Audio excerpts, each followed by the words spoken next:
Hi, this is Jishu and I welcome you to this platform जहां हम discuss कर रहे हैं अपनी सीटेट की सीरीज़।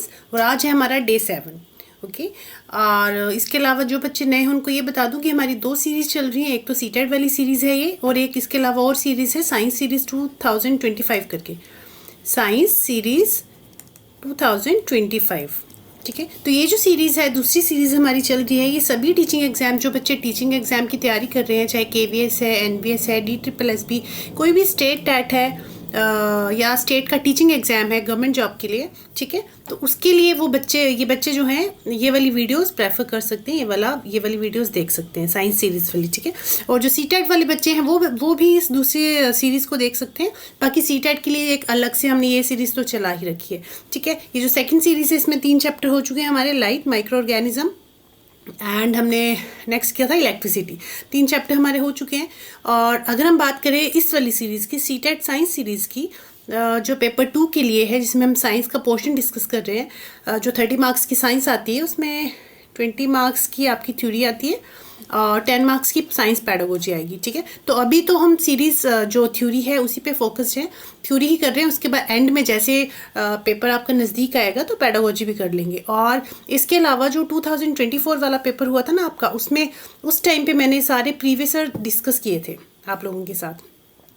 तो जिन बच्चों ने वो वीडियोस नहीं देखी हैं, 2018 से लेके 2023 तक की सारे पेपर हमने डिस्कस किए हैं, इंक्लूडिंग पैडागोजी। 30 मार्क्स के जो पेपर आता है आपका, पूरा पेपर हमने एज इट इज़ डिस्कस किया है 2018 से 2023 तक के। बीच में जो ऑनलाइन मोड वाला पेपर था वो भी सब कुछ डिस्कस किया है, पैटर्न सारा डिस्कस किया है। तो वो वीडियो आप ज़रूर कंसिडर करें, उसका लिंक मैं डिस्क्रिप्शन में दे दूँगी अगर आपने नहीं देखी है वो वीडियोज़ तो। और ये वीडियो तो ये जो सीरीज़ है सीटेट के लिए तो हमारी चल ही रही है 2025 वाले बच्चों के लिए, अभी जो एग्ज़ाम आएगा आपका अपकमिंग जुलाई में। ठीक है, तो ये है हमारा एक्सक्रीटरी सिस्टम, टॉपिक 4th है, डे 7th है आज हमारा। इससे पहले हमारे 3 टॉपिक हो चुके हैं, कौन कौन से? डाइजेस्टिव सिस्टम हो चुका है हमारा, रेस्पिरेटरी सिस्टम हो चुका है, एंड और कौन सा हुआ था? Circulatory system. तो ये तीनों ही टॉपिक हमारे कंप्लीट हो चुके हैं। और तीनों टॉपिक में हमने 2-2 वीडियोस की थी, एक में थ्योरी की है, एक में MCQs की है, एक में थ्योरी, एक में MCQs। सेम सर्कुलेटरी में एक में थ्योरी की है, एक में MCQs की है। तो ये जो MCQs किए थे, प्रीवियस ईयर क्वेश्चन जितने भी आए थे उतने, प्लस जो क्वेश्चन आने की पॉसिबिलिटी है वो सब क्वेश्चन हमने यहाँ डिस्कस किए हैं। तो ये तीनों अगर वीडियोस आपने नहीं देखी हैं, तो 6 वीडियोस हैं ये नहीं देखी हैं तो ये भी आप ज़रूर कंसिडर करें, आपके लिए काफ़ी हेल्पफुल रहने वाली ये वीडियोस। और आज है हमारा डे 7 जहाँ हम डिस्कस कर रहे हैं एक्सक्रीटरी सिस्टम। तो आज एक्सक्रीटरी सिस्टम डिस्कस कर लेते हैं। इसके बाद नेक्स्ट क्लास में आपको मिलेगा, इसके MCQs कर लेंगे, अराउंड 20 क्वेश्चन हम कर लेंगे डिस्कस। कुछ प्रीवियस ईयर होंगे, कुछ मैं खुद से ऐड करूँगी जो आ सकते हैं क्वेश्चन। एंड इसके अलावा फिर हम नेक्स्ट टॉपिक जो लेंगे, वो आप कौन सा टॉपिक करना चाहते हो मुझे एक बार कमेंट करके बता देना कि इसके बाद हम कौन सा टॉपिक लें। ठीक है, तो आज है हमारा एक्सक्रीटरी सिस्टम। तो चलिए स्टार्ट करते हैं। अगर आप इस चैनल पे नए हैं तो चैनल को सब्सक्राइब जरूर करें, और वीडियो अच्छी लगे तो लाइक शेयर जरूर करें। और ये जो PDF है आपको मिलेगी मेरे टेलीग्राम चैनल RB कौशल अकेडमी, तो इस चैनल को आप जरूर ज्वाइन कर लें। ठीक है, पिछली प्रीवियस जितनी भी वीडियोस, PDF सब कुछ आपको इस चैनल पे मिल जाएगा, तो आप इस चैनल को ज्वाइन कर ले। और फ्री ऑफ कॉस्ट है सब चीज़ें, कुछ भी पेड नहीं है इसमें। ठीक है, मतलब ये सारे नोट्स मैं आपको free of cost he provide कर रही हूँ। एंड चलिए स्टार्ट करते हैं फिर आज का टॉपिक, ह्यूमन एक्सक्रीटरी सिस्टम। अच्छा, इससे पहले हमने 3 सिस्टम किए हैं अपने। डाइजेस्टिव सिस्टम किया था। डाइजेस्टिव सिस्टम क्या करता है? It helps in digestion of food, यहाँ लिख दो। ठीक है, डाइजेस्टिव सिस्टम क्या कर रहा था? डाइजेशन में हेल्प कर रहा था, डाइजेशन ऑफ फूड में हेल्प कर रहा था। नेक्स्ट हमने किया था रेस्पिरेटरी सिस्टम। तो रेस्पिरेटरी सिस्टम क्या करता है? It helps in exchange of gases.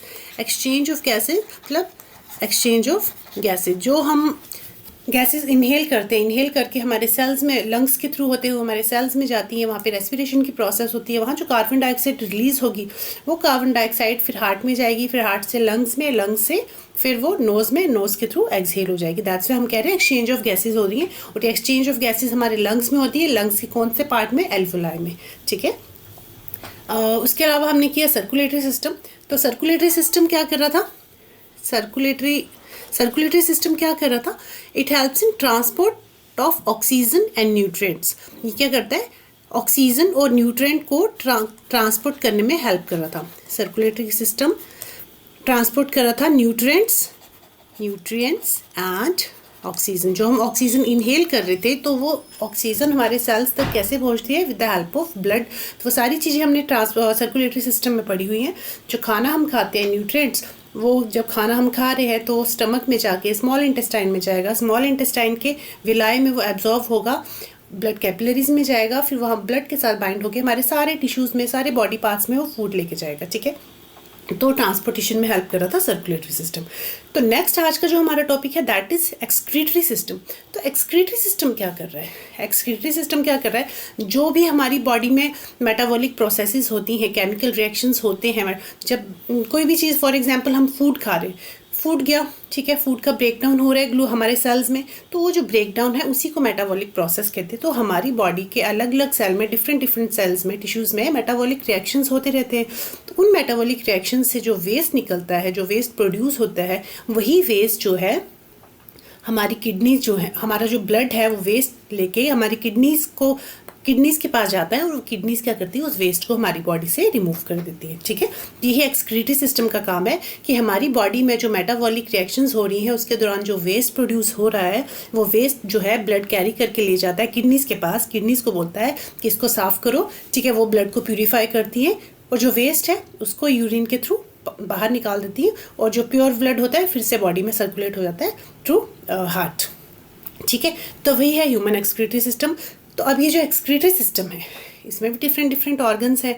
Excretory system में जो ऑर्गन्स हेल्प कर रहे हैं, कौन कौन से ऑर्गन्स हेल्प कर रहे हैं प्यूरिफिकेशन ऑफ ब्लड में, तो वही हम पढ़ने वाले हैं आज। ठीक है, तो चलिए स्टार्ट करते हैं। Excretory system is a network of organs responsible for removing nitrogenous waste from the body. The waste are by products of various metabolic process. जो मेटाबॉलिक प्रोसेस हमारी बॉडी में हो रही है, ठीक है, उसके दौरान जो नाइट्रोजनस वेस्ट है वो हमारी बॉडी में, अच्छा, ये जो नाइट्रोजनस वेस्ट है ये कहाँ जनरेट होता है? हमारे लीवर में।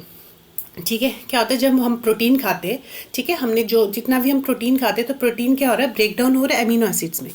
प्रोटीन्स क्या कर रहे हैं, ब्रेकडाउन हो गए अमीनो एसिड्स में। अब ये जो अमीनो एसिड्स है ये ब्रेकडाउन होता है अमोनिया में, और अमोनिया क्या करता है, ये ब्रेकडाउन होता है यूरिया में।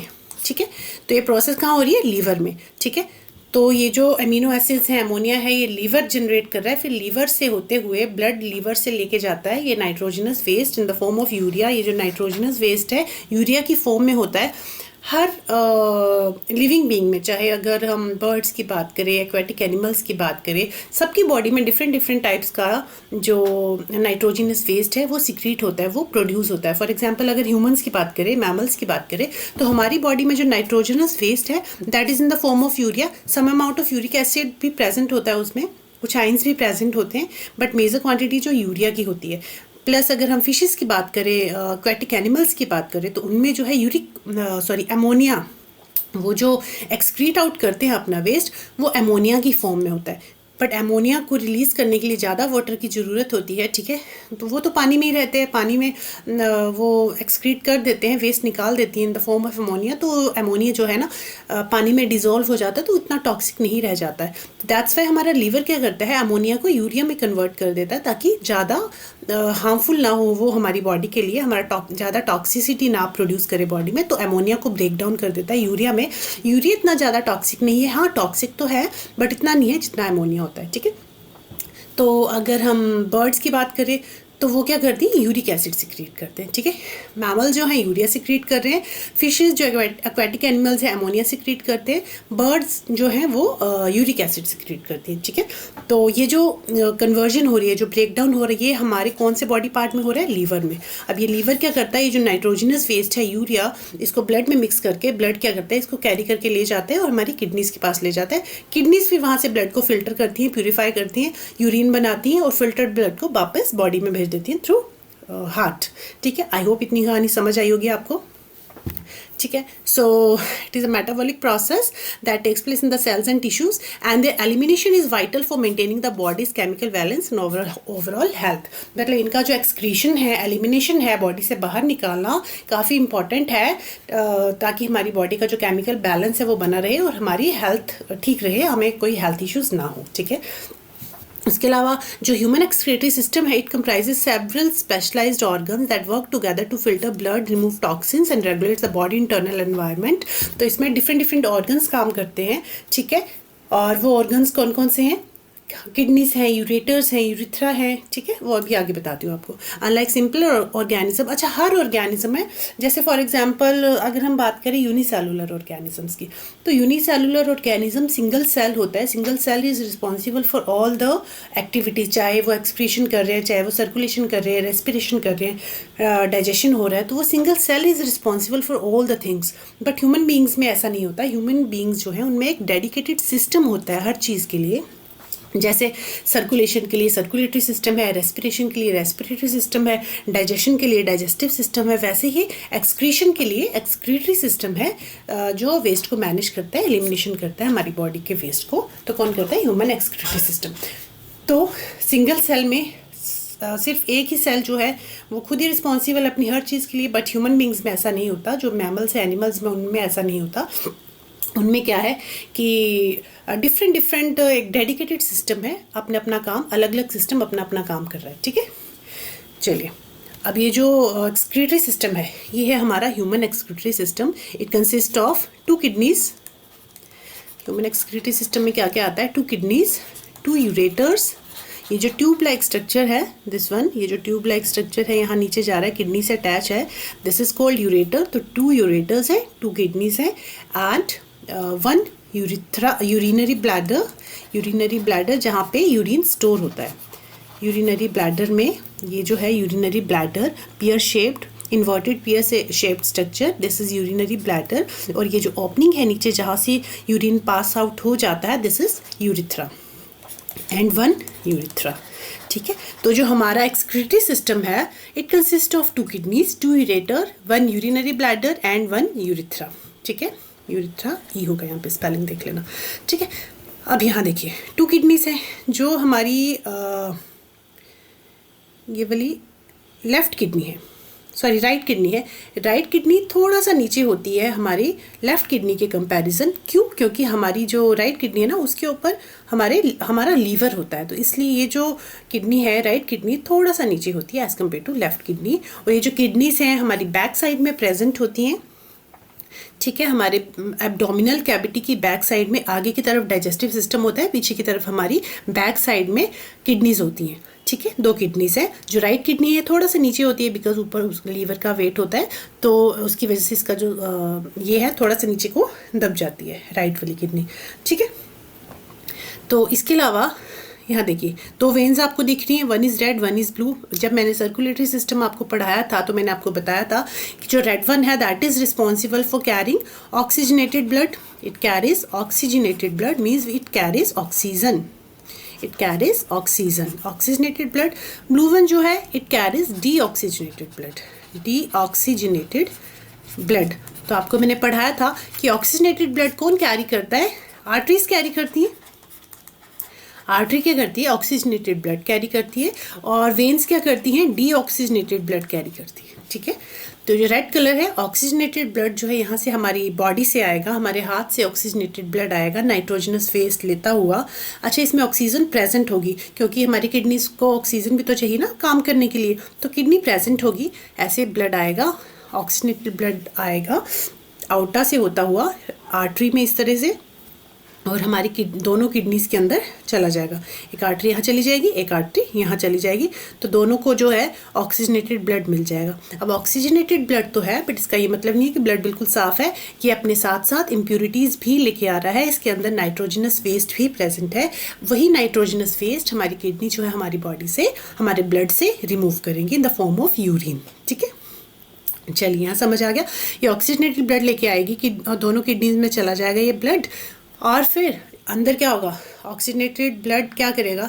यहाँ पे अंदर जो किडनीज हैं ब्लड से ऑक्सीजन ले लेंगी एंड क्या करेंगी? जो नाइट्रोजनस वेस्ट है उसको भी ले लेंगी, फिल्टर हो जाएगा नाइट्रोजनस वेस्ट। उसके बाद वो जो ब्लड बचा हुआ है वो क्या करेगा? वेन्स के थ्रू होता हुआ हमारे हार्ट में जाएगा, फिर हार्ट से लंग्स में जाएगा, लंग्स में फिर ऑक्सीजनेटेड होके वापस हार्ट में आके फिर बॉडी में आएगा। तो ये सर्कुलेशन जो है इस तरह से प्रोसेस चलती रहती कंटिन्यू, ठीक है। तो यहाँ समझ आ गया इतना आपको। तो जैसे ही ब्लड लेके आया, हमारी आर्टरी जो है ब्लड कैरी करके लाएगी, दोनों किडनीज को देगी, यहाँ पे ब्लड फिल्टर होगा। फिल्टर होने के बाद जो ब्लड है, हमारी किडनीज दो काम कर रही है, एक तो ब्लड को फिल्टर कर रही है, दूसरा यूरिन फॉर्मेशन में हेल्प कर रही है। तो ब्लड फिल्टर होके वेन्स में चला गया, वेन्स जो है लंग्स में लेगी, हार्ट में लेगी, हार्ट से लंग्स में, फिर लंग्स में ऑक्सीजनेटेड हो जाएगा, फिर से वापस हार्ट में जाएगा, हार्ट से फिर से बॉडी में, लीवर के थ्रू होता हुआ बॉडी में, और इस तरह से सर्कुलेशन चलती रहेगी, ठीक है। फिर से किडनी में आएगा, फिर से नाइट्रोजनस वेस्ट जो है वो रख लेगा, ब्लड की ऑक्सीजन रख लेगा, फिर से वेन्स के थ्रू वापस जाएगा हार्ट में, हार्ट से लंग्स में, फिर ऑक्सीजनेटेड होगा। तो ये प्रोसेस कंटिन्यू चलती रहती है। ऑल दो लीवर यहाँ प्रेजेंट होता है, ठीक है, राइट किडनी के यहाँ पे साइड में लीवर प्रेजेंट होता है, बट फिर भी ऐसा नहीं कि लीवर डायरेक्ट जो है नाइट्रोजनस वेस्ट किडनी को दे रहा है, नहीं, ये ब्लड में मिक्स होगा, ब्लड जो है फिर हार्ट में जाएगा, हार्ट से जो है फिर उसके बाद जो है ये वापस हार्ट से होता हुआ सारे बॉडी पार्ट्स में जाएगा, ठीक है। तो ऐसा नहीं कि डायरेक्ट लीवर यहाँ प्रेजेंट, लीवर तो पास में प्रेजेंट है, तो लीवर सीधा इसको नाइट्रोजनस वेस्ट वाला ब्लड दे देगा कि मैं यहाँ दे देता हूँ, यहाँ तो पास में है, जल्दी साफ हो जाएगा, ऐसा नहीं है। पूरी प्रोसेस कंटिन्यू चलती रहती है, जो भी पाथ है इनका वो प्रोसेस जो है चलती रहती है। डायरेक्ट यहाँ पे ब्लड नहीं जाता, ये ब्लड जो है हार्ट से होता हुआ फिर यहाँ पे हमारी बॉडी पार्ट्स में आता है, ठीक है, किडनी में आएगा, किडनी उसको साफ़ करेगी, साफ ब्लड को वापस, फिर साफ ब्लड जो है मतलब ब्लड को साफ क्लीन करके वापस भेजेगी, और फिर यहाँ पे जो है जो नाइट्रोजनस वेस्ट है वो यहाँ पे इस रीजन में रीनल पेल्विस रीजन में इकट्ठा हो जाएगा, और यहाँ से यूरिन जो है, ये जो यूरिन यहाँ इकट्ठा हुआ है, यूरिन जो है यूरेटस के थ्रू नीचे ब्लैडर में आ जाएगा, ये यूरिन यहाँ पे ब्लैडर में फिल हो जाएगा। अराउंड 400 ml यूरिन जो है हमारा ब्लैडर स्टोर कर सकता है, फिर यूरिथ्रा के थ्रू ये बाहर निकल जाएगा, सिक्रीट हो जाएगा। अच्छा, जब यूरिनरी ब्लैडर फिल हो जाता है तो यूरिनरी ब्लैडर जो है हमारे ब्रेन के सेंट्रल नर्वस सिस्टम को मैसेज भेजता है, मतलब बताता है, मीन्स सेंट्रल नर्वस सिस्टम को बताएगा कि भाई फुल हो चुका है, इसको खाली कराओ। तो वो जो है सिग्नल जाता है ब्रेन में, सेंट्रल नर्वस सिस्टम में, और हमारे दिमाग जो है हमें इंडिकेट करता है कि भाई यूरिनरी ब्लैडर जो है फुल हो चुका है और उसको खाली करो, ठीक है। तो यूरिथ्रा के थ्रू वो यूरिन जो है बाहर निकल जाता है। आई होप यहाँ तक की कहानी सबको समझ आई होगी, ठीक है। तो चलिए अब आगे देखते हैं। ये है हमारे major organs of human excretory system, मैंने बता दिया, 2 kidneys, 2 ureters, 1 urinary bladder, 1 urethra, और यूरिथ्रा के पास यहाँ पे यूरिथ्रल ओपनिंग होती है नीचे, ठीक है। तो एक मेजर ऑर्गन्स हैं जो यूरिन फॉर्मेशन में हेल्प कर रहे हैं और ब्लड को प्यूरिफाई करने में हेल्प कर रही है, कौन? किडनी। चलिए, अगर हम किडनी की बात करें तो 2 kidneys present are vital organ shape like beans like shape की होती है। It is located in the back of abdominal cavity, मैंने बताया बैक साइड में होता है, एब्डोमिनल कैविटी होती है नीचे वाला पोर्शन, पेट वाला। थोरेसिक कैविटी होती है ऊपर वाली, चेस्ट वाली कैविटी, और ये नीचे वाली कैविटी जो है जहाँ पे डाइजेस्टिव सिस्टम प्रेजेंट होता है, एब्डोमिनल कैविटी कहते हैं। तो डाइजेस्टिव सिस्टम की बैक साइड में kidneys are present. Each kidney major approximate 10 to 12 centimetre in length, 5 to 7 centimetre in width, और इनका जो वेट है 120 to 170 ग्राम्स के बीच में होता है, ठीक है, एक किडनी का। Kidney contains million of nephrons which filter 170 to 200 litre of blood. अब जो किडनी में ब्लड फिल्ट्रेशन हो रही है, वो ब्लड को फिल्टर कौन कर रहा है? वो करते हैं हमारे नेफ्रॉन्स प्रेजेंट होते हैं यहाँ पे कॉर्टेक्स रीजन में, कॉर्टेक्स और मेडुला दोनों ही रीजन में नेफ्रॉन प्रेजेंट है, जो कि क्या करते हैं, एक दिन में around 170 to 200 litre of blood जो है फिल्टर करते हैं to produce 1 to 1.8 litre of urine daily, ठीक है। अब लेफ्ट किडनी जो है स्लाइटली, लेफ्ट नहीं, राइट किडनी होगा यहाँ पे, right kidney slightly larger and placed little higher then the, अच्छा नहीं, ठीक है, जो लेफ्ट किडनी है ये वाली किडनी ये थोड़ा सा ऊपर होती है, और राइट किडनी जो है थोड़ा सा नीचे होगी, ठीक है। और जो लेफ्ट किडनी है slightly larger and placed little higher, ये थोड़ा सा ऊपर होती है as compare to left kidney, right kidney थोड़ा सा नीचे क्यों होती है? Because of the presence of liver, ठीक है। So the blood from aorta enters into the kidney by the renal arteries। अभी बताया आपको कि aorta से ब्लड आता है रीनल आर्टरी से, और रीनल आर्टरी से अंदर जाता है, और रीनल वेना केवा से बाहर चला आता है। आर्टरी से अंदर जा रहा है, ठीक है, और यहाँ पे क्या हो रहा है, फिल्ट्रेशन हो रही है ब्लड की, ब्लड फिल्टर होके फिर वापस वेन्स के थ्रू लंग्स में चला जाता है। तो urine formed in the kidney passes by a pair of ureters to bladder, फिर it is stored until it is released by urethra। कि किडनी जो है यहाँ से यूरिन निकल के यूरिन फॉर्मेशन होती है। यूरिन फॉर्मेशन, यूरिन जो है हमारे यूरेटर से होता हुआ यूरिनरी ब्लैडर के पास जाएगा और ब्लैडर के बाद ये जो है यूरेथ्रा के थ्रू होता हुआ बाहर निकल जाएगा। ठीक है,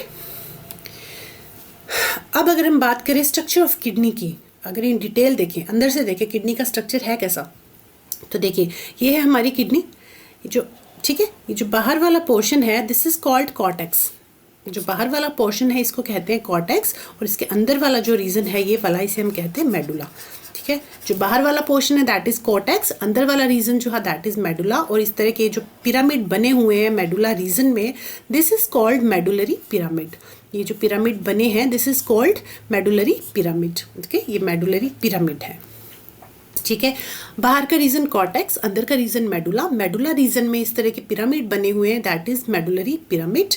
एंड यहाँ मेडुलरी पिरामिड में यहाँ पे जो स्पेस है this is called calyx.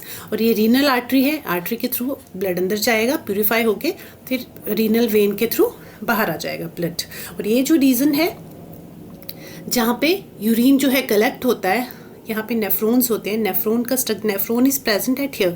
Nephron अभी आगे डिटेल में पढ़ेंगे। नेफ्रॉन जो है यहाँ प्रेजेंट होता है और मेडुला के अंदर आता है। एंड ठीक है, यहाँ पे फिर वापस यहाँ पे, तो ये मेडुला जो नेफ्रॉन्स हैं they are tiny, around 3 centimetre जो है एक नेफ्रॉन की लेंथ होती है। और एक किडनी में अराउंड 1 मिलियन नेफ्रॉन प्रेजेंट। तो दोनों किडनी में 2 मिलियन नेफ्रॉन्स आर प्रेजेंट। ठीक है, और यही नेफ्रॉन जो है यही सारा काम करते हैं, जो ब्लड प्यूरिफाई कर रहे हैं, जो यूरिन फॉर्मेशन है, तो यही नेफ्रॉन हेल्प कर रहे हैं सारी चीज़ों में। कैसे कर रहे हैं वो अभी आगे डिस्कस इन डिटेल डिस्कस करेंगे। ठीक है, तो आपको ये ध्यान रखना है जो नेफ्रॉन्स हैं यहाँ प्रेजेंट होते हैं। ठीक है, मेडुला के ऊपर, मेडुला और कॉर्टेक्स दोनों रीजन में प्रेजेंट होते हैं नेफ्रॉन। और यहाँ पे जो यूरिन है, जब यूरिन फॉर्मेशन होती है तो यूरिन जो है यहाँ पे आ जाता है, सारे यहाँ से निकल के नेफ्रॉन से निकलता हुआ कलेक्टिंग डक्ट से जो यूरिन है यहाँ रीनल पेल्विस रीजन में आ जाएगा। This is called pelvis. और पेल्विस से होता हुआ फिर ये यूरेटर्स में चला जाएगा, दोनों यूरेटर्स में, फिर यूरिनरी ब्लैडर, और यूरिनरी ब्लैडर के बाद यूरिथ्रा के थ्रू बॉडी से बाहर निकल जाएगा। ठीक है, तो cortex, medulla, medullary pyramid, renal pelvis and this is renal artery जहाँ से ब्लड अंदर जा रहा है, रीनल वेन के थ्रू ब्लड बाहर आ रहा है। ठीक है, आई होप यहाँ तक की चीज़ें आपको समझ आ गई होंगी। जो बाहर का किडनी का अपर पोर्शन है, outer layer of kidney is tough, जिसको हम कैप्सूल कहते हैं। जो फर्स्ट लेयर है this is called capsule. Tough जो हार्ड सा स्ट्रक्चर है इसको कैप्सूल कहते हैं। Kidney is divided into renal cortex and inner renal medulla. 2 parts में डिवाइड है। अपर वन इज कॉर्टेक्स, अंदर वाला जो है मेडुला। और यहाँ पे जो नोच प्रेजेंट है जहाँ पे यहाँ रीनल आर्टरी जो है अंदर जा रही है, रीनल वेन जो है बाहर आ रही है। तो ये वाला जो एरिया है अ नोच इज प्रेजेंट, ऐसे इस तरह से नोच प्रेजेंट, जैसे ऐसे किडनी बीन शेप्ड होती है ना हमारी, ये तो थोड़ी इस तरह से। तो ये जो नोच है दिस इज कॉल्ड हाइलम। इस नोच को कहते हैं हाइलम। इसी हाइलम में आर्टरी अंदर जा रही है, वेन बाहर जा रही है, यूरेटर भी यहीं से बाहर निकलता है, तो इसको हम कह रहे हैं हाइलम।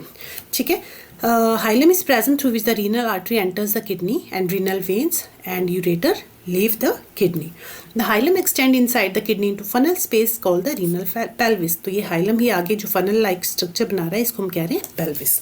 ठीक है, अब रीनल पेल्विस में प्रोजेक्शंस है जिन्हें हम कह रहे हैं calyx and the medulla is divided into medullary pyramid which project into calyces. ये जो मेडुलरी पिरामिड है यहाँ पे, ये जो यहाँ पे कैलिक्स प्रेजेंट है। Between the medullary pyramid the cortex stands as renal columns called column of Bertini. Between the medullary pyramids यहाँ पे the cortex extend as renal columns. Cortex जो है ये वाला ये क्या है, मेडुलरी पिरामिड। और ये मेडुलरी पिरामिड के बीच वाला जो स्पेस है इसको हम कहते हैं रीनल कॉलम। ये जो ईच मेडुलरी कॉलम है इनके जो बीच का स्पेस है इसे हम कह रहे हैं रीनल कॉलम, और इसे हम कॉलम ऑफ बर्टनी भी कहते हैं। तो क्वेश्चन कई बार ये भी आ जाता है कि कॉलम ऑफ बर्टनी कहाँ प्रेजेंट है, किडनी में प्रेजेंट है, लीवर में प्रेजेंट है, स्टमक में प्रेजेंट है, या फिर हमारे लंग्स में प्रेजेंट है। 4 ऑप्शन दे देगा आपको। तो कॉलम्स ऑफ बर्टनी कहाँ प्रेजेंट है हमारी किडनी में कहाँ पे, दोनों मेडुला जो है पिरामिड, मेडुलरी पिरामिड है उनके बीच में यहाँ प्रेजेंट होता है रीनल कॉलम, जिसे हम कॉलम्स ऑफ बर्टनी भी कहते हैं। ठीक है, यहाँ तक की बातें सब समझ आ गई। किडनी इज क्लियर, किडनी का सबको समझ आ गया। 2 किडनी होती हैं, जो राइट किडनी है वो थोड़ा सा नीचे होगी because of the presence of liver and इसके अलावा बीन शेप किडनीज होती हैं। हर किडनी में एक स्ट्रक्चरल और फंक्शनल यूनिट होता है जिसको हम नेफ्रॉन कहते हैं, ठीक है। Nephron is structural and functional unit of kidney. हर किडनी में 1 मिलियन नेफ्रॉन प्रेजेंट है। Total 2 million nephrons are present in our kidney. और किडनी में 2 काम होते हैं, ब्लड प्यूरिफाई होता है एंड यूरिन फॉर्मेशन होती है। तो वो जो यूरिन है रीनल पेल्विस जगह पे आ जाएगा और यूरेटर के थ्रू यूरिनरी ब्लैडर में जाएगा। यूरिनरी ब्लैडर के थ्रू वो यूरिथ्रा से होता हुआ फिर बाहर निकल जाएगा। और जब यूरिथ्रा फिल हो जाता है तो हमारा सेंट्रल नर्वस सिस्टम जो है उसको एक इंडिकेशन मिलता है कि अब भाई जो हमारा यूरिथ्रा है वो फिल हो चुका है। उसके बाद फिर हम यूरिन पास आउट करते हैं और हमारा जो ब्लैडर है वो खाली हो जाता है, ठीक है। और हमारे जो नेफ्रॉन है वो अराउंड 200 लीटर ब्लड प्यूरिफाई करते हैं फॉर 1 से 1.5 लीटर यूरिन निकालने के लिए डेली, ठीक है। तो किडनी का स्ट्रक्चर क्लियर हो गया आप सबको, ठीक है। ये यूरेटर है, अभी बता दिया। यूरेटर क्या करता है? Ureters are thin muscular tubes that transport urine from the kidneys to the urinary bladder. Each ureter is about 25 to 30 centimetre long and it employs peristaltic movement. Peristaltic movement हमने oesophagus में भी पढ़ी थी, इस तरह से wave-like structure, wave-like movement that is called peristaltic movement to ensure the smooth passage of urine. फिर ureter के बाद यूरिनरी ब्लैडर में जाएगा। Urinary bladder is a hollow muscular organ that store urine until it is ready to be expelled. expelled means बाहर निकालना from the body. It can hold up to 400 ml of urine and is connected to the brain central nervous system by a nerve signal that regulate the urge to urinate. जो बताता है central nervous system को, indicate कर देता है कि भाई जो ब्लैडर है वो फिल हो चुका है और इसे बाहर निकालने का इंडिकेशन हमें मिल जाता है।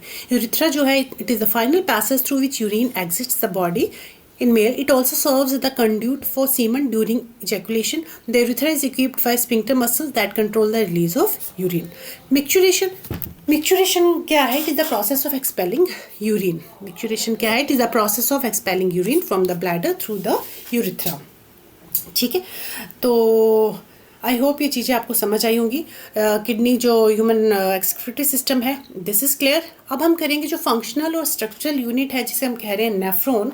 नेफ्रॉन कैसे ब्लड को प्यूरिफाई करने में हेल्प कर रहा है, कैसे ब्लड को फिल्टर कर रहा है, कैसे यूरिन फॉर्मेशन में हेल्प कर रहा है, वो हम पढ़ेंगे, ठीक है। तो जो हमारे नेफ्रॉन है it is structural and function unit of kidney. Each kidney is formed about 1 million nephrons. जो एक नेफ्रॉन है उसकी लेंथ अराउंड 3 सेंटीमीटर तक होती है। It is differentiated four region, 4 region में डिवाइड है। ये जो हमारे नेफ्रॉन्स हैं ये 4 रीजन में डिवाइड है। और 4 रीजन कौन कौन से हैं? बोमेंस कैप्सूल, पीसीटी, इसको हम शॉर्ट में पीसीटी भी कहते हैं। जो वोमेंस कैप्सूल के पास में है coil that is PCT means proximal convoluted tubule. और जो दूर है उसको कहते हैं DCT means distal convoluted tubule. तो आप इसे याद रख सकते हो, जो पास में है पीसीटी, जो दूर है डीसीटी, ठीक है। और लूप ऑफ हेनले और डिस्टल कॉन्वोल्यूटेड ट्यूब। तो इन चारों का डिफरेंट फंक्शन है, डिफरेंट रोल है। तो क्या क्या काम करते हैं चारों वो डिटेल में डिस्कस करेंगे, ठीक है। तो इसके लिए इसका स्ट्रक्चर जो है वो मैं आपको एक बार दिखा देती हूँ नेफ्रॉन का। ये देखिए, ये है हमारे नेफ्रॉन का स्ट्रक्चर जो 3 सेंटीमीटर लंबा होता है। आई होप इस बार आपको वॉल्यूम का कोई इशू नहीं रहा होगा। पिछली कुछ वीडियोस मैंने डाली हैं उसमें मुझे लगता है वॉल्यूम जो है ना काफ़ी कम, जब मैं रिकॉर्ड करती हूँ मैंने बताया था तब तो ठीक आती है, बट पता नहीं कैसे। बट आज मैंने ट्राई किया इसको सॉर्ट आउट करने का। तो आप एक बार कॉमेंट करके बताना कि आज जो वॉल्यूम आपको मिली है, सुनाई दी है, वो ठीक है या अप एंड डाउन है, अभी भी कुछ प्रॉब्लम है। आप मुझे एक बार मैसेज करके ज़रूर बताना, ठीक है। चलिए नेफ्रॉन पे आते हैं। तो इस तरह से नेफ्रॉन का स्ट्रक्चर है। देखिए यहाँ पे मैं थोड़ा सा सिंपल वे में बनाती हूँ, ठीक है। ये है अ कप लाइक स्ट्रक्चर जिसे हम कहते हैं वोमेंस कैप्सूल। ये क्या है? Bowman's capsule, Bowman's capsule, a cup like structure जिसे हम कह रहे हैं वोमेंस कैप्सूल, ठीक है। और यहाँ पे एक मिनट,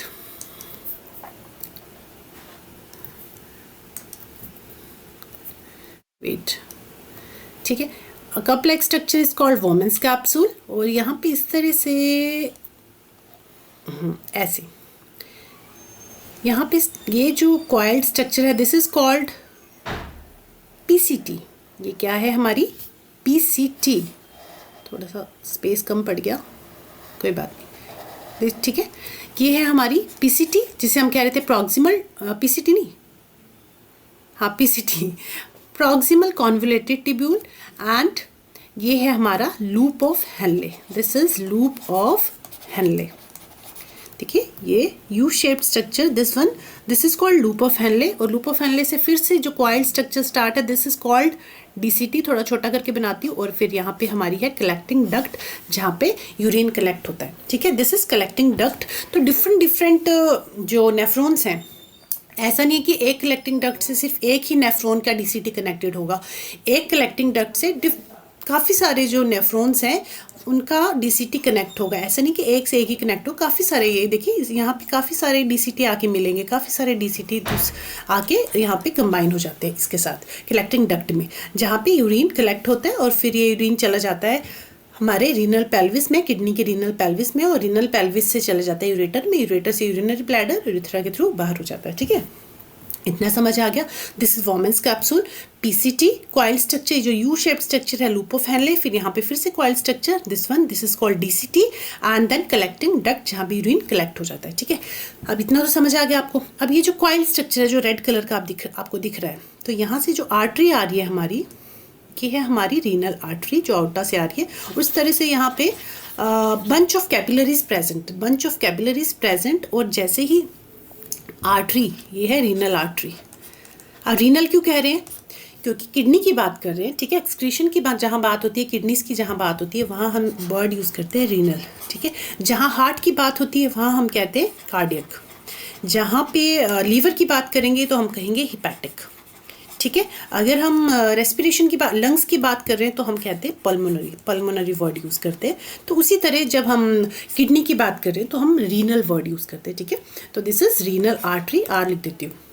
इस तरह से आर्टरी से ब्लड आएगा, ऑक्सीजनेटेड ब्लड आएगा, कैपिलरीज में जाएगा, और यहाँ पे जो पतली, ये जो आने वाला रास्ता है, आर्टरीज हैं, आर्टियोल है, ठीक है। इसको हम कहते हैं एफ्रेंट आर्टियोल। ये देखो, इसे हम कहते हैं एफ्रेंट आर्टियोल। ये थोड़ा सा वाइड होता है as compare to efferent arteriole, ये नैरो होता है ईफ्रेंट आर्टियोल। ऐसा क्यों? क्योंकि जब आर्टरी से ब्लड आता है एकदम से प्रेशर में आता है, प्रेशर में आके यहाँ पे कैपिलरी से थ्रू होता हुआ यहाँ क्या होता है, अब जितना भी नाइट्रोजनस वेस्ट प्रेजेंट है हमारे ब्लड में, कुछ आयंस प्रेजेंट है, कुछ जो अनवांटेड चीज़ प्रेजेंट है, मान लो यहाँ पे, ठीक है। तो यहाँ क्या होता है, जो फॉर एग्जांपल जैसे हमारे घर में जब हम चाय बनाते हैं, छन्नी से हम जो चाय पत्ती वगैरह छन जाती है ना, उसी तरह से यहाँ ये भी छन्नी की तरह ही काम कर रहा है। क्या हो रहा है, यहाँ से ब्लड आया, ठीक है, वोमेंस कैप्सूल में, यहाँ नीचे जो चला जाएगा, साफ नहीं, मतलब जो नाइट्रोजनस वेस्ट है वो यहाँ इसके थ्रू होता हुआ निकल जाएगा। नाइट्रोजनस वेस्ट चला जाएगा, कुछ आयंस चले जाएंगे, सम अमाउंट ऑफ ग्लूकोज भी चला जाएगा,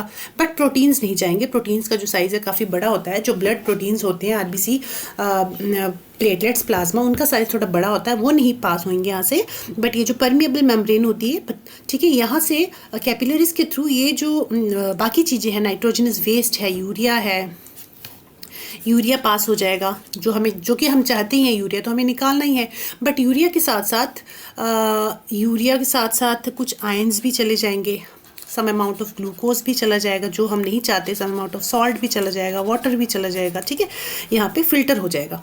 तो ये जो फिल्टर होके यहाँ पे आ रहा है, इसको हम कह रहे हैं फिल्ट्रेट, ठीक है। और बाकी जो प्रोटीन है, ब्लड प्रोटीन, प्लाज्मा, आरबीसी वगैरह, वो सब ब्लड में ही रहेंगे। तो यहाँ से ब्लड जो है एकदम से प्रेशर में आता है, दैट्स वाई इसका साइज़ थोड़ा बड़ा है, और यहाँ से इसका प्रेशर थोड़ा हल्का हो जाता है, काफ़ी सारी चीज़ें छन जाती हैं, नीचे चली जाती है, तो यहाँ पे प्रेशर थोड़ा कम होता है। इसलिए ये वाली जो ईफ्रेंट आर्टियोल है थोड़ी सी नैरो होती है, ठीक है। ये ईफ्रेंट आर्टियोल है, तो यहाँ से ब्लड आएगा, ठीक है। ब्लड से कुछ चीज़ें छन गई, नीचे चली गई, यूरिया नीचे चला गया, इन पाइप में चला गया, आयन चले गए, ग्लूकोज चला गया, वाटर चला गया, ठीक है। अब बाकी जो ब्लड बचा कुछ ब्लड है वो यहाँ से होता हुआ वापस इन वेन्स में आ जाएगा, ठीक है, इन कैपिलरीज में फ्लो करेगा। अब जैसे ही ब्लड यहाँ तक पहुँचा तो ब्लड को रियलाइज़ हुआ कि काफ़ी सारी चीज़ें, कुछ ऐसी भी जो चीज़ें थी जो कि फ़िल्टर नहीं होनी चाहिए थी, ग्लूकोज फ़िल्टर नहीं होना चाहिए था, वाटर इतना फ़िल्टर नहीं होना चाहिए था, सम अमाउंट ऑफ सॉल्ट भी जितना होना चाहिए था फ़िल्टर उतना नहीं उतना नहीं हुआ, ज़्यादा फ़िल्टर हो गया। कुछ आयंस इंपॉर्टेंट है हमारी बॉडी के लिए, वो फ़िल्टर हो गए। एक्सेस आयंस तो नहीं होने चाहिए हमारे ब्लड में, बट उस जितने आयंस होने चाहिए उससे भी ज़्यादा फिल्टर होके चले गए नीचे। तो उसको रियलाइज़ होगा कि भाई यूरिया तो ठीक है भेजना ही था, बट कुछ इंपॉर्टेंट चीज़ें भी चली गई हैं। तो क्या होगा, यहाँ पे वो चीज़ें पीसीटी में आ जाएंगी, ठीक है, यूरिया के साथ से यहाँ पीसीटी में आ जाएंगी। तो फिर क्या करेगा, हमारे कैपिलरीज जो हैं इन चीज़ों को, जो यूज़फुल चीज़ें थी, जो ग्लूकोज था, वाटर था, वो फिर से एब्जॉर्व कर लेगा इन चीज़ों को, ये जो वेन्स हैं हमारे ब्लड यहाँ पीसीटी के पास जो वेन्स हैं ये इन चीज़ों को फिर से एब्जॉर्व कर लेंगे, जिसको हम कहते हैं रीएब्जॉर्प्शन। वो आगे यूरिन फॉर्मेशन में डिटेल में बताऊंगी, उसे कहते हैं रीएब्जॉर्प्शन। तो यहाँ पे फिल्ट्रेशन हुई। फिल्ट्रेशन में कुछ चीज़ें जो इंपॉर्टेंट थी, यूरिया तो हमें निकालना ही था, तो यूरिया को तो हमने, नाइट्रोजनस वेस्ट को तो हमने इसके थ्रू निकाल दिया, ठीक है। यूरिया तो चला गया, यूरिया के साथ साथ कुछ इंपॉर्टेंट चीज़ें भी चली गई। जब ब्लड को रियलाइज़ हुआ कि काफ़ी सारी इंपॉर्टेंट चीज़ें भी चली गई हैं, तो यहाँ से वो ब्लड की कैपिलरीज जो हैं इन चीज़ों को पीसीटी से फिर से रीएब्जॉर्व करेगा, और इनको हम कहते हैं रीएब्जॉर्प्शन, ठीक है। इतना समझ आ गया नेफ्रॉन्स कैसे वर्क कर रहे हैं। यूरिन फॉर्मेशन की भी प्रोसेस साथ साथ बता रही हूँ आपको कि कैसे हो रही है, ठीक है। यहाँ तक समझ आ गया। अब जो बाकी नाइट्रोजनस वेस्ट कैरी करके जो यूरिया है, जो हमारे सम अमाउंट ऑफ वाटर है, वो सारा यहाँ नीचे आ जाएगा, इस ट्यूब में आ जाएगा, लूप ऑफ हेनले जिसे हम कह रहे हैं। यहाँ पे सम मोर अमाउंट ऑफ वाटर जो है, कुछ और अमाउंट ऑफ वाटर जो है हमारी वेन्स जो है एब्जॉर्व कर लेंगी, यहाँ से ले लेंगी, ठीक है। सम अमाउंट ऑफ वाटर, कुछ और वाटर यहाँ पे एब्जॉर्व हो रहा है, ठीक है। यहाँ पे पीसीटी में, यहाँ पे ग्लोमेरुलर, ये जो हमारा कैपिलरी है ना, गुच्छा है ना कैपिलरी का, इसको हम ग्लोमेरुलस भी कहते हैं। कैपिलरी का जो नेटवर्क है इसको हम ग्लोमेरुलस कहते हैं। तो ग्लोमेरुलस के थ्रू फिल्ट्रेशन हो रही है। इस फर्स्ट प्रोसेस को कहते हैं अल्ट्रा फिल्ट्रेशन। अल्ट्रा फिल्ट्रेशन के बाद जो कुछ चीज़ें रीअब्जॉर्व करता है हमारा ब्लड, उसको कहते हैं रीअब्जॉर्प्शन। तो यहाँ भी रीअब्जॉर्प्शन हो रही है डीसीटी में। सम अमाउंट ऑफ सॉल्ट और वाटर यहाँ पे और जो है ये हमारी आर्टरीज जो है अब्जॉर्व कर लेंगी, ठीक है। यहाँ से ले ली। उसके बाद अब ब्लड जो है, ब्लड में जैसी चीज़ें फ्लो हो रही हैं, तो ब्लड को रियलाइज़ होगा कि कुछ amount of urea, some amount of drugs जो अभी भी ब्लड में रह रहे हैं, तो वो क्या करेगा, इस ब्लड से डीसीटी में भेज देगा। ब्लड जो है यहाँ डीसीटी में भेज देगा। जो कुछ अमाउंट ऑफ यूरिया हमारा रह रहा है, कुछ नाइट्रोजनस वेस्ट लेफ्ट ओवर रह गया है अभी ब्लड में, तो वो क्या करेगा, डीसीटी में वापस भेज देगा, बोलेगा भाई हमें नहीं चाहिए, तुम रखो, ठीक है। और फिर सम अमाउंट ऑफ वाटर जो है उसको एब्जॉर्व कर लेगा, कुछ और अमाउंट ऑफ वाटर जो है उसको यहाँ से एब्जॉर्व कर लेगा, और जो अनवांटेड चीज़ें हैं वो यहाँ डीसीटी को दे देगा, ठीक है। उसके बाद यहाँ पे कलेक्टिंग ट्यूब में ये सारी चीज़ें जो यूरिया है, ठीक है, हमने यूरिया को एक्सक्रीट कर दिया, कुछ आइंस जो है अनवांटेड आइंस है वो आ गए, ठीक है। तो वो सारी चीज़ें यहाँ पे कलेक्टिंग डक्ट में कलेक्ट हो जाएंगी, और एक कलेक्टिंग डक्ट में डिफरेंट, मतलब काफ़ी सारी यूरिन्स के जो डीसीटी है वो कनेक्ट होता है। ऐसा नहीं कि एक कलेक्टिंग डक्ट में एक ही नेफ्रॉन, ये तो एक नेफ्रॉन का स्ट्रक्चर है ना, तो एक कलेक्टिंग डक्ट में डिफरेंट नेफ्रॉन्स की कलेक्टिंग डक्ट आके अटैच हो जाती है, और डीसीटी यहाँ पे आ जाता है। और यहाँ पे यूरिन जो है, जो यूरिन फॉर्मेशन हुई है यहाँ पे, ठीक है, जहाँ जो लिक्विडी सब्सटेंस है जिसमें यूरिया प्रेजेंट है, कुछ आइंस प्रेजेंट है, हार्मफुल चीज़ें प्रेजेंट है, तो वो यहाँ पे आके इकट्ठी हो जाएंगी, यहाँ पे मिल जाएंगी, और यहाँ से होता हुआ ये चला जाएगा रीनल पेल्विस में। रीनल पेल्विस से चला जाएगा फिर ये किडनी से, रीनल पेल्विस से होता हुआ चला जाएगा यूरेटर में, और यूरेटर से यूरेथ्रा में चला जाएगा, फिर यूरेथ्रल ओपनिंग के थ्रू बाहर चला जाएगा, ठीक है। तो इतनी बात आई होप आपको समझ आई होगी। यही काम है नेफ्रॉन का, यही हम आगे डिस्कस करेंगे, ठीक है। ठीक है, ये हमारा बोमेंस कैप्सूल। अभी मैंने बताया बोमेंस कैप्सूल में क्या हो रहा था, फिल्ट्रेशन हो रही थी। जो अनवांटेड चीज़ें हैं, नाइट्रोजनस वेस्ट है, वो यहाँ पे बोमेंस कैप्सूल में आ जाएगा। ये आगे यहाँ पे पीसीटी है, यहाँ पे आ जाएगा। और यहाँ पे फिर हमें हमारे ब्लड को रियलाइज़ होगा कि कुछ इंपॉर्टेंट चीज़ें भी जो हमारी बॉडी के लिए ज़रूरी थी वो भी नीचे आ चुकी हैं, तो वो आगे जाके पीसीटी उनको फिर से एब्जॉर्व कर लेगा, ठीक है। इतनी कहानी समझ आएगी। ये एफरेंट आर्टियोल है, ठीक है, जहाँ से ब्लड आ रहा है, यहाँ पे ब्लड जो है छन जाएगा, ठीक है, छन जाएगा। छनने के बाद जो है प्रेशर कम हो जाएगा आर्टरी का, तो यहाँ पे आर्टरी, ये वाली एफरेंट आर्टरी जो है थोड़ी सी थिन होगी, क्योंकि प्रेशर ऑलरेडी कम हो चुका है, काफ़ी चीज़ें यहाँ निकाल चुका है ब्लड, तो यहाँ पे ये वाली जो आर्टरी होगी वो थोड़ी सी थिन होगी। इसके थ्रू फिर ब्लड चला जाएगा वापस, और फिर पीसीटी डीसीटी से होता हुआ ये ब्लड वेन्स में चला जाएगा, वेन्स के थ्रू ये बाहर चला जाएगा, ठीक है। So Bowman capsule is a cup shaped structure in the kidney that surround the glomerulus, a network of capillaries. It's the first part of nephron, the functional unit of kidney, and plays key role in filtering blood to produce urine. Filter जो कर रहा है blood वो कहाँ हो रहा है, women's capsule में हो रहा है, और यूरिन प्रोडक्शन में भी हेल्प कर रहा है ये, ठीक है। बोमेंस कैप्सूल एंड ग्लोमेरुलस, ये जो बोमेंस कैप्सूल है और ये जो ग्लोमेरुलस है, जो बंच है, कैपिलरीज का गुच्छा है, इन दोनों चीज़ों को मिला के हम माल्पीजियन बॉडी भी कहते हैं, माल्पीजियन बॉडी भी कहते हैं।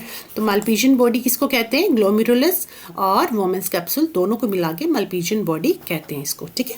ये भी इंपॉर्टेंट क्वेश्चन है। क्वेश्चन आता है कि मालपीजियन बॉडी किसको कहते हैं, किस किस के कॉम्बिनेशन को कहते हैं। तो आपके पास 4 ऑप्शन होंगे, ये ग्लोमेरुलर और वोमेंस कैप्सूल को कहते हैं, या एफ्रंट और इफ्रंट को कहते हैं, या पीसीटी या डीसीटी को कहते हैं। तो आपके पास 4 ऑप्शन आएंगे, आपको सही ऑप्शन टिक करना होगा। ठीक है, आई होप वोमेंस कैप्सूल आपको क्लियर हो गया। हमने नेफ्रॉन में 4 पार्ट्स पढ़े, Bowman's capsule, PCT, loop of Henle, DCT, चारों का फंक्शन मैंने आपको बता दिया है। अब वोमेंस कैप्सूल का हो गया, पीसीटी का भी देख लो एक बार। वही चीज़ें हैं जो मैंने अभी एक्सप्लेन की थी आपको कि the PCT, the proximal convoluted tubule, is a key component of the nephron, functional unit of kidney. It's located after Bowman's capsule. ये वोमेंस कैप्सूल के बाद यहाँ पे पीसीटी प्रेजेंट है, and before the loop of Henle, loop of Henle से पहले है। PCT plays a crucial role in reabsorbing essential substances like water, glucose, amino acids and electrolytes from the filtrate back into the bloodstream। जो चीज़ें filter हो चुकी हैं but useful हैं हमारे ब्लड को, तो हमारा ब्लड जो है, ब्लड कैपिलरीज उनको फिर से रीअब्जॉर्ब कर लेंगी। तो ये प्रोसेस कहाँ हो रहा है, PCT में हो रहा है। ठीक है, water, glucose, amino acids, electrolytes जो आ चुके हैं फिल्ट्रेट में, जो ब्लड को चाहिए, तो ब्लड उनको यहाँ से रीअब्जॉर्ब कर लेगा PCT से। ठीक है, it lies in renal cortex, और ये जो रीजन है रीनल कॉर्टेक्स में प्रेजेंट होता है। किडनी के 2 आपने पढ़े ना parts, first one is cortex, अंदर वाला जो रीजन है दैट इज मेडुला। ठीक है, ये कॉर्टेक्स और मान लो ये वाला कॉर्टेक्स और ये वाला मेडुला। ठीक है, जहाँ पे मेडुलरी पिरामिड इस तरह से प्रेजेंट थे।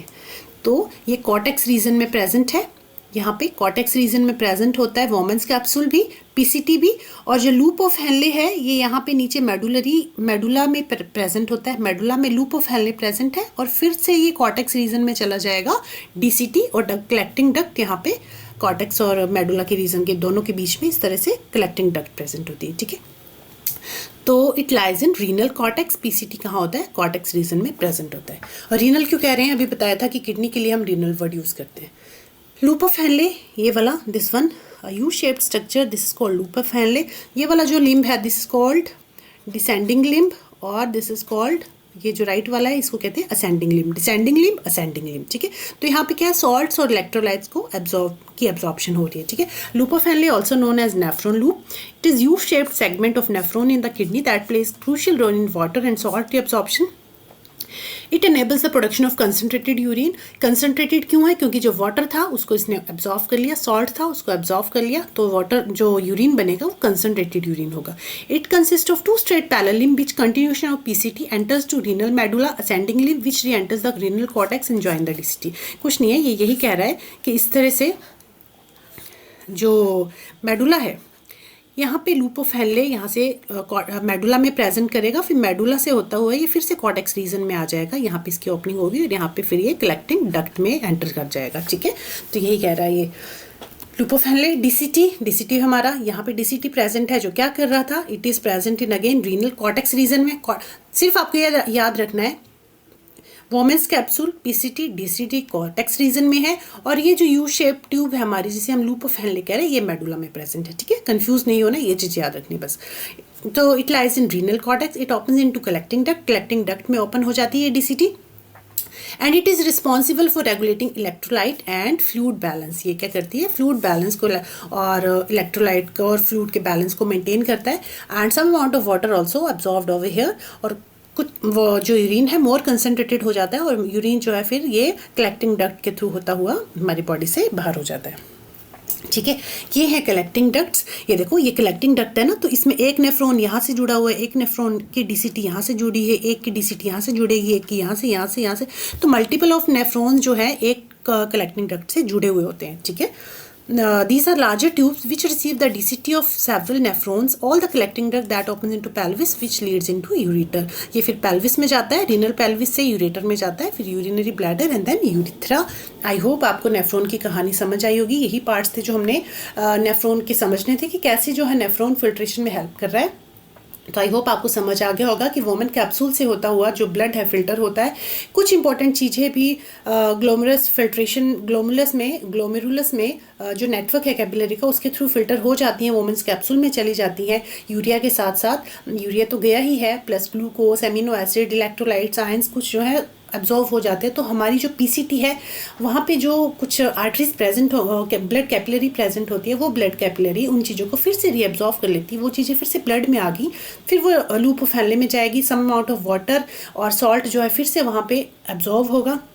उसके बाद वो ब्लड मतलब जो हमारा नेफ्रॉन है ना, उसके साइड में चारों तरफ जो है कैपिलरीज प्रेजेंट होती है, कैपिलरीज उससे लिपटी हुई होती है, तो जो वेस्ट होता है वो कैपिलरीज जो है नेफ्रॉन में डाल देती है, और जो अच्छी अच्छी चीज़ें हैं नेफ्रॉन वहाँ से कलेक्ट कर लेता है, और कलेक्ट करके कलेक्टिंग डक्ट में आ जाता है, और कलेक्टिंग डक्ट फिर पेल्विस में खुलती है, पेल्विस से फिर वो यूरेटर के थ्रू होता है, यूरिनरी ब्लैडर के थ्रू बाहर निकल जाता है। ठीक है, आई होप यहाँ तक की चीज़ें आपको समझ आ गई होंगी, आपको किडनी का स्ट्रक्चर समझ आया होगा, आपको नेफ्रॉन की कहानी भी समझ आई होगी। किडनीज हमने कर लिया, हमारा नेफ्रॉन क्लियर हो गया, किडनी, यूरेटर, यूरिनरी ब्लैडर, यूथरा समझ आ गया होगा, नेफ्रॉन समझ आ गया, नेफ्रॉन के 4 पार्ट्स डिस्कस कर लिए हमने, Bowman's capsule, PCT, DCT and collecting duct, ठीक है, प्रॉक्सिमल और बाकी वो ग्लोमेरुलस, सब समझ आ गया होगा आई होप। ठीक है, तो इसके अलावा अच्छा, ये तो कैसे कैसे किडनी हमारी हेल्प कर रही है एक्सक्रीशन में। इसके अलावा कुछ एडिशनल एक्सक्रीटरी ऑर्गन्स भी होते हैं जो कि हेल्प करते हैं हमारी एक्सक्रीशन में। फॉर एग्जांपल स्किन है हमारी, तो स्किन, हमारी स्किन के थ्रू जो है हमारी स्किन में कुछ वेस्ट जो है एलिमिनेट होता है, स्वेट ग्लैंड्स के थ्रू बाहर निकलता है, वाटर और सॉल्ट और यूरिया जो है हमारी स्किन से होता है, स्वेटिंग जो होती है ना हमें, तो उस स्वेटिंग में भी some amount of water, salt and urea present होता है, तो हमारी स्किन भी एक्सक्रीशन में हेल्प कर रही है, हमारी लंग्स एक्सक्रीशन में हेल्प कर रही है। It exhale carbon dioxide by product of cellular respiration.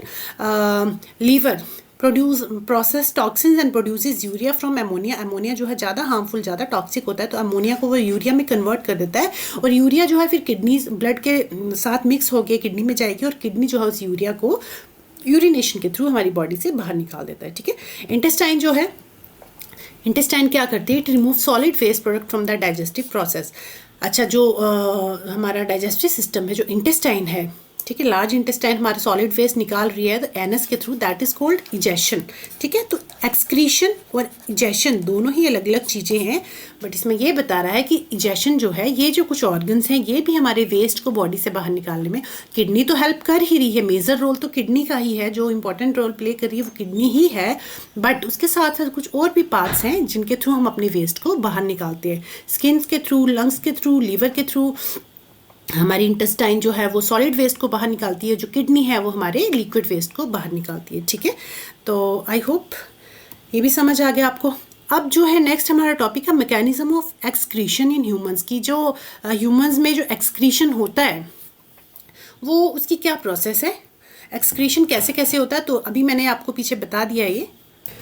अच्छा, जो मैकेनिज्म ऑफ एक्सक्रीशन है हमारी बॉडी से, जो एक्सक्रीशन जो हम यूरिन, अच्छा मैकेनिज्म ऑफ एक्सक्रीशन को यूरिन फॉर्मेशन भी कहते हैं, तो जो यूरिन फॉर्मेशन हो रही है हमारी बॉडी में वो कैसे हो रही है, वो ये 3 प्रोसेस के थ्रू होती है, और ये तीनों प्रोसेस हम डिस्कस कर चुके हैं। तो urine formation is a multi step process, ऐसा नहीं है, सिंगल प्रोसेस नहीं है, मल्टीपल प्रोसेस इसमें यूज़ होती हैं। It occurs in the nephrons of the kidney, and जो किडनी के नेफ्रॉन्स हैं उसमें ये तीनों चीज़ें होती हैं। मैंने अभी आपको जब नेफ्रॉन का स्ट्रक्चर पढ़ाया तो मैंने आपको बताया कि उसमें अल्ट्राफिल्ट्रेशन होती है, फिर रीअब्जॉर्प्शन होती है, फिर उसके बाद सिक्रीशन होती है, ये चीज़ें हम डिस्कस कर चुके हैं, फिर मैं आपको बता देती हूँ। अच्छा, एक और चीज़ बता दूँ, जो हमारे यूरिन होता है, हमारे यूरिन में ऑलमोस्ट 95% वाटर होता है, ठीक है, और जो बाकी 5% है वो सॉलिड वेस्ट होता है। 95% तो उसमें पानी ही है, 5% जो है उसमें वेस्ट होता है। तो उस सॉलिड वेस्ट में क्या क्या चीज़ें प्रेजेंट होती है, नाइट्रोजनस वेस्ट होता है, कौन कौन सा, यूरिया होता है, very little amount of uric acid होता है, क्रिएटिनिन होता है एंड एक्सेस आयंस, जिनको हमारी बॉडी को नीड नहीं है। आयंस लाइक जो एक्सेस हैं, आयंस तो चाहिए बट एक्स्ट्रा ज़्यादा आयंस नहीं चाहिए, सोडियम, पोटाशियम, क्लोरीन। पोटाशियम अगर ज़्यादा हो जाए हमारी बॉडी में तो हमारे हार्ट को प्रॉब्लम होती है। ठीक है, तो ठीक है, ये बातें याद रखनी है। यूरिन में 95% वाटर है, 5% सॉलिड वेस्ट है। जो 5% सॉलिड वेस्ट है उसमें क्या क्या चीज़ें प्रेजेंट है, यूरिया, यूरिक एसिड, क्रिएटिनिन और excess ions like sodium, potassium and chlorine. ठीक है, चलिए अब जो हमारा फर्स्ट स्टेप है ग्लोमेरुलर फिल्ट्रेशन, और जिसको हम अल्ट्रा फिल्ट्रेशन भी कह रहे हैं, वो होती है हमारे वोमेंस कैप्सूल में, जो मैं आपको बता चुकी हूँ। ये हमारा वोमेंस कैप्सूल है। इस तरह से यहाँ से आगे पीसीटी होती है प्रेजेंट, ठीक है।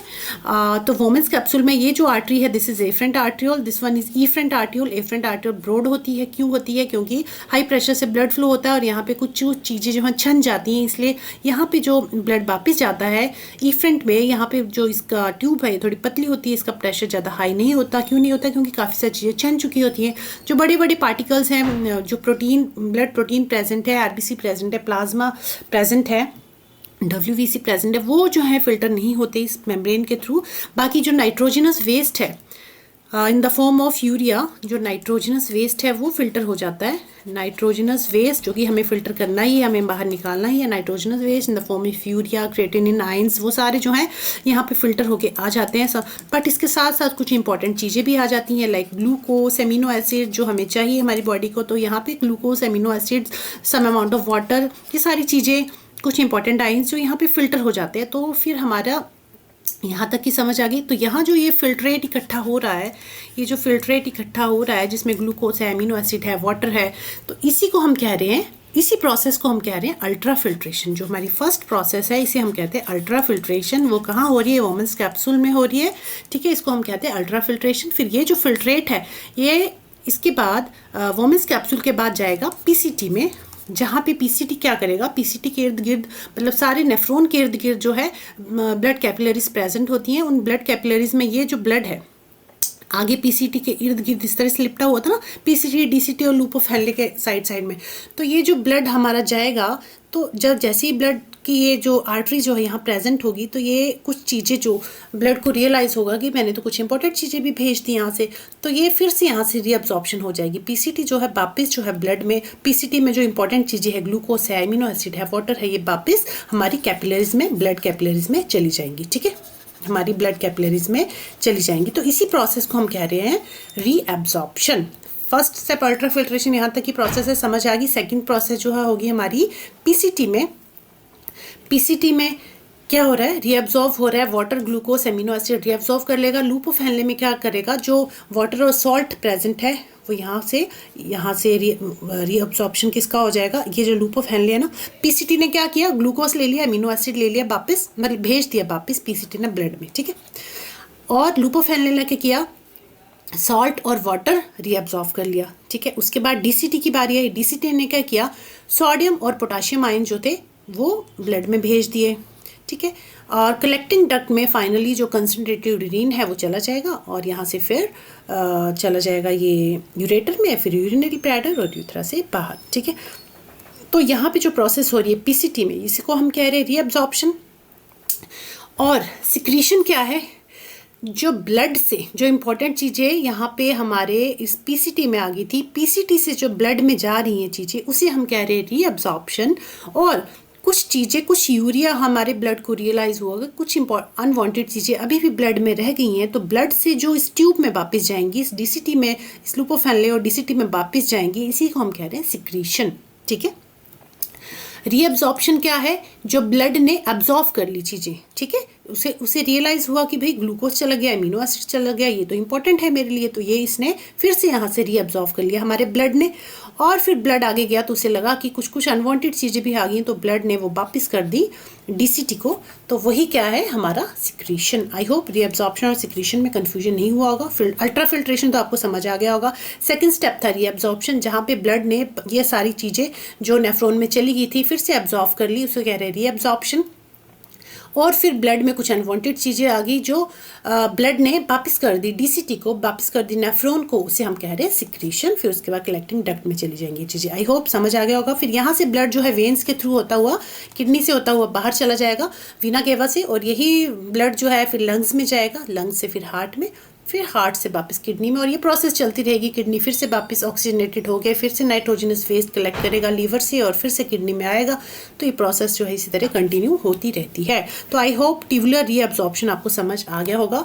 नेक्स्ट ट्यूबुलर सिक्रीशन भी समझ आ गया होगा कि जो ब्लड में कुछ चीज़ें, अनवांटेड चीज़ें रह गई थी, some amount of urea, some amount of drugs, तो वो जो है इन चीज़ों को वापस कर देगा इसको नेफ्रॉन को, दैट इज सिक्रीशन, ठीक है। जो अच्छी अच्छी चीज़ें उसने ले ली, दैट इज़ रीअब्जॉर्प्शन, जो पीसीटी में हो रहा है।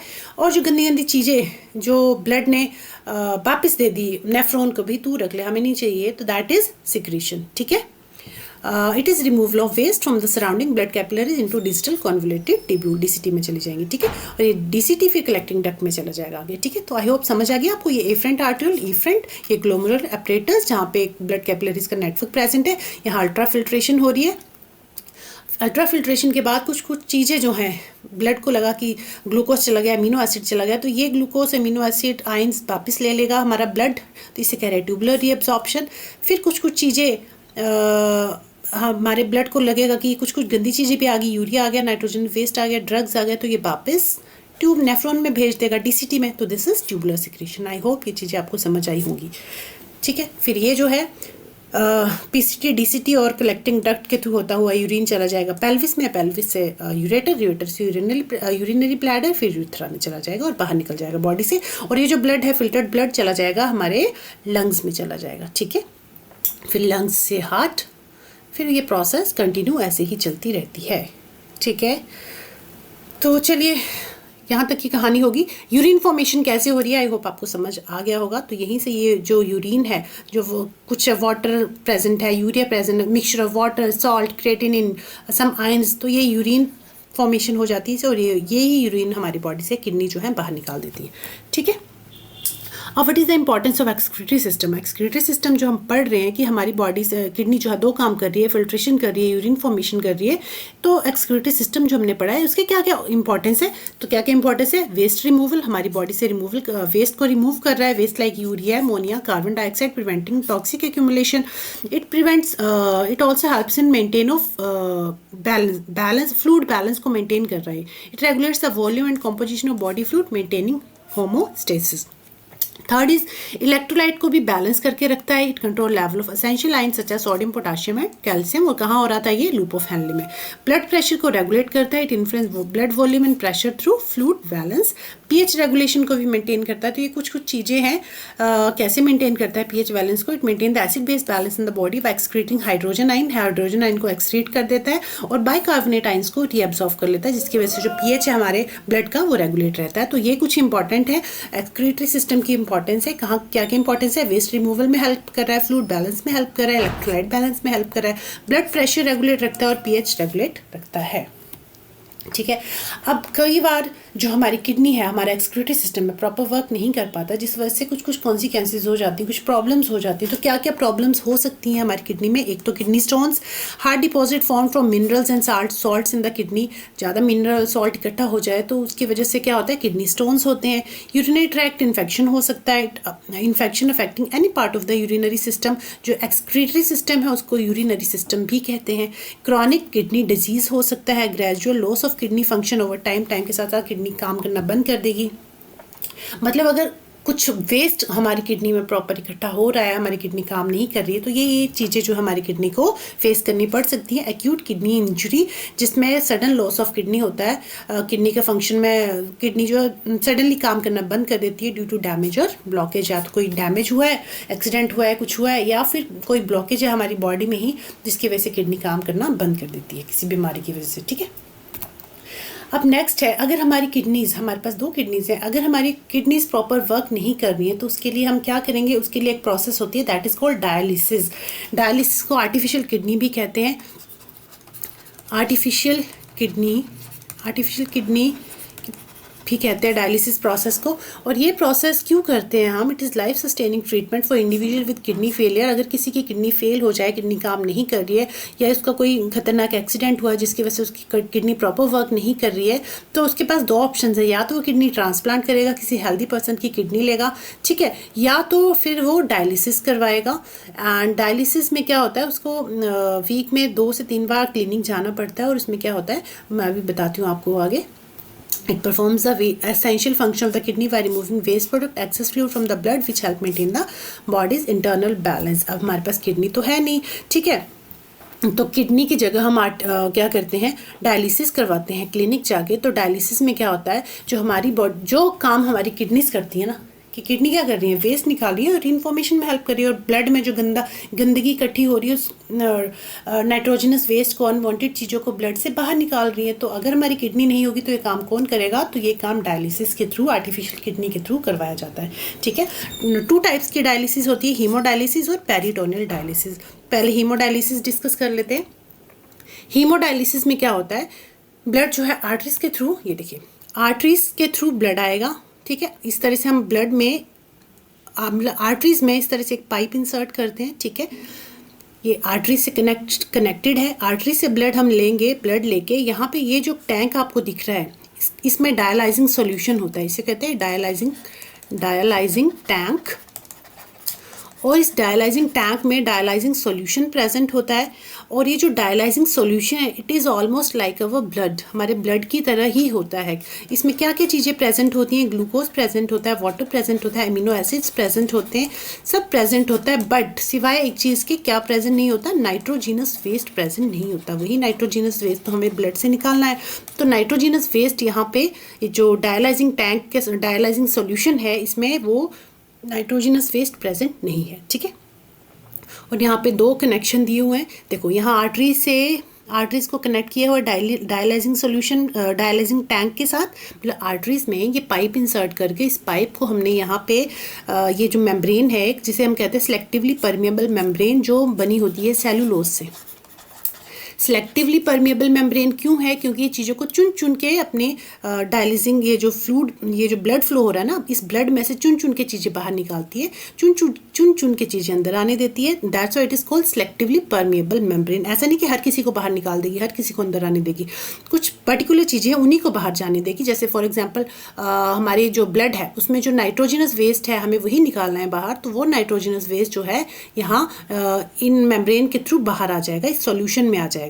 ये ट्यूब लाइक स्ट्रक्चर है, इन ट्यूब्स में ब्लड फ्लो होगा, और ये ब्लड में जो नाइट्रोजनस वेस्ट प्रेजेंट है ये डायलाइजिंग सॉल्यूशन में मिक्स हो जाएगा। और ये सिर्फ नाइट्रोजनस वेस्ट ही क्यों बाहर आएगा, बाकी चीज़ें बाहर क्यों नहीं आएंगी, क्योंकि हमने पढ़ा है कि जो चीज़ें हैं अपने हायर कंसंट्रेशन से लोअर कंसंट्रेशन की ओर जाती हैं, हायर कंसंट्रेशन से लोअर कंसंट्रेशन की ओर जाती हैं। तो ये जो हमारा सॉल्यूशन है इसमें तो नाइट्रोजनस वेस्ट है ही नहीं, और हमारे ब्लड में तो काफ़ी सारा नाइट्रोजनस वेस्ट है। तो हमारे ब्लड को रियलाइज़ होगा कि मेरे पास तो बहुत सारा नाइट्रोजनस वेस्ट है और बाहर जो सॉल्यूशन है उसमें तो नाइट्रोजनस वेस्ट है ही नहीं। तो वो इस नाइट्रोजनस वेस्ट को यहाँ ब्लड से इन कैपिलरीज के ये जो सिलेक्टिवली परमिएबल मेम्ब्रेन है जो कि सेलुलोज की बनी हुई है इनसे बाहर निकाल देगा। इस तरह से नाइट्रोजनस वेस्ट जो है इन ट्यूब्स के थ्रू बाहर चला जाएगा, और यही हमारा काम था, यही हमें करना था।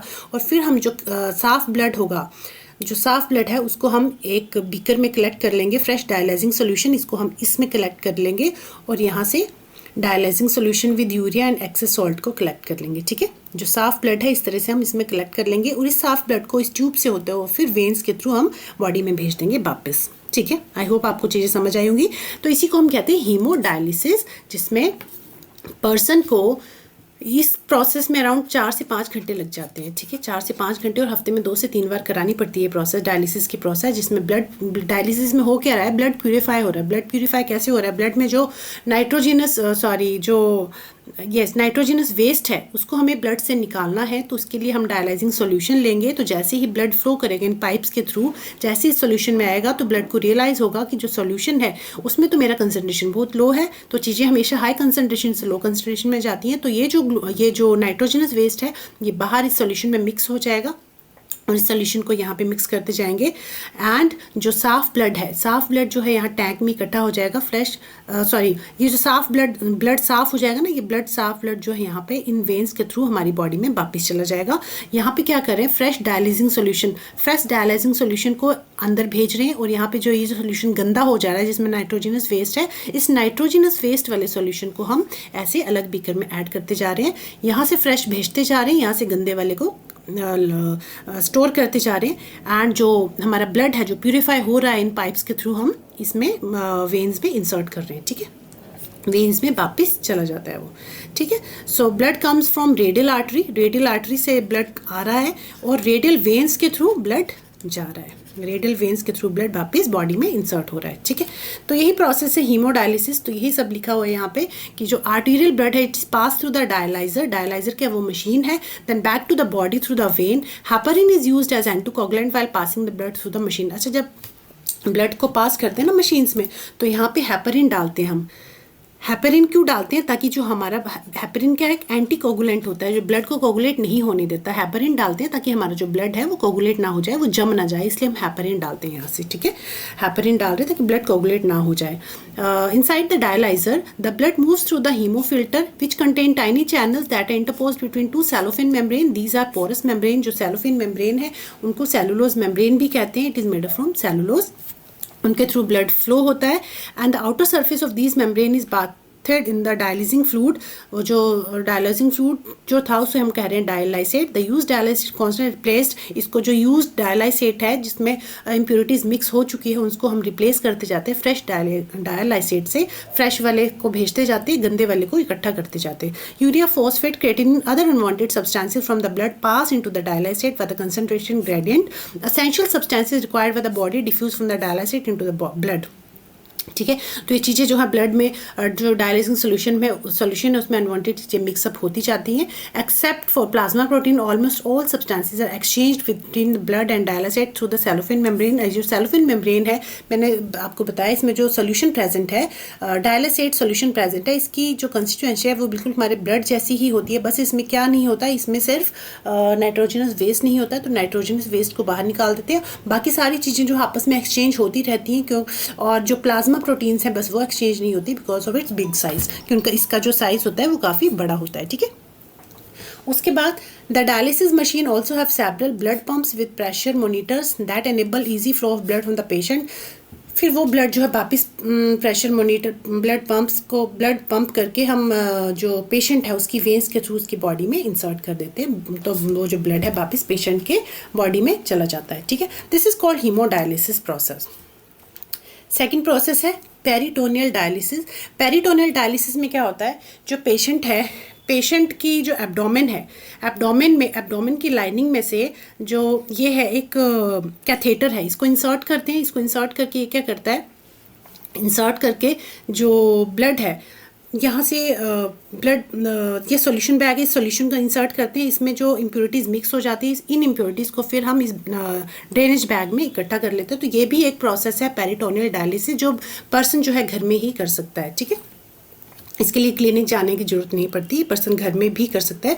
तो ये जो पेरिटोनियल डायलिसिस है, it is done by surgery implanting a catheter in the stomach of the patient. Cleaning fluid dialysis, क्योंकि जो हीमोडायलिसिस उसमें काफ़ी सारी मशीन्स यूज होती है बट इसमें ज़्यादा तामझाम यूज़ नहीं होता, तो ये घर में भी डॉक्टर या नर्स आके घर में कर सकते हैं। Cleaning fluid dialysate is then circulated throughout the catheter that absorb the waste material from the blood vessels in the walls of stomach की वॉल से सारी इंप्योरिटीज को वो ले लेगा। It is then drawn out, बाहर निकाल दिया जाएगा, डिस्कार्ड कर दिया जाएगा। Peritoneal dialysis considered to be more versatile and convenient than hemodialysis. ठीक है, आई होप यहाँ तक की कहानी आपको समझ आ गई होगी। एक्सक्रीशन इन एनिमल्स एक टॉपिक बचा है जो हम कल डिस्कस कर लेंगे, छोटा सा ही टॉपिक है, ज़्यादा बड़ा नहीं है, और इसके साथ साथ देखते हैं या फिर मैं 2 वीडियोस डाल दूंगी। ठीक है, बट आज के लिए इतना ही। बाकी ये जो चीज़ें रह गई एक्सक्रीशन इन एनिमल्स ये हम नेक्स्ट वीडियो में डिस्कस कर लेंगे। तब तक के लिए बाय बाय, टेक केयर। और चैनल पे नए हैं तो चैनल को आप सब्सक्राइब जरूर करें, वीडियो अच्छी लगे तो लाइक शेयर जरूर करें। और ये वीडियो आपको मिलेगी मेरे टेलीग्राम चैनल आरबी कौशल एकेडमी पे। कुछ चीज़ें समझ नहीं आई होंगी तो मुझे कॉमेंट कर देना, मैं फिर से एक्सप्लेन कर दूँगी। ठीक है।